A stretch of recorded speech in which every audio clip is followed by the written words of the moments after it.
Good afternoon, class. Good afternoon, Sir Jose.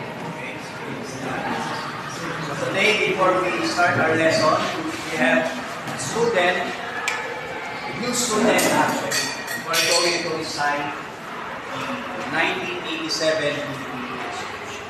So from this section, grade 11, yung salisa. Let's watch. Excellent morning, everyone. And of course, excellent morning to you, Sir Jose. I'm here in front of you to recite the 1987 Constitution, the Constitution of the Republic of the Philippines. Preamble.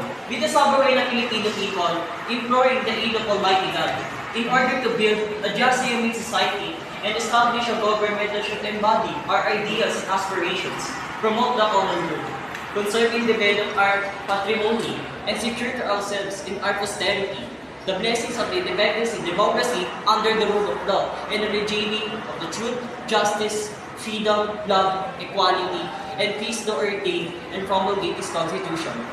And this is the 18 articles of the 1987 Philippines Constitution. Article 1, National Territory. Article 2, Description of Principles and States Policies. Article 3, Bill of Rights. Article 4, Citizenship. Article 5, Suffrage. Article 6, Legislative Department. And Article 7, Executive Department. Article 8, Judicial Department. Article 9, Constitutional Commission. Article 10, Local Government. And Article 11, Accountability of Public Officers. Article 12, National Economy, Patrimony. Article 13, Social Justice and Human Rights. Article 14, Earth, Science and Technology, Arts, Culture, and Sports. Article 15, the Family. Article 16, General Provision. Article 17, Amendments and or Revision.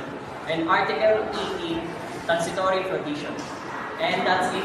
Thank you, Sir Bruce, for listening my presentation.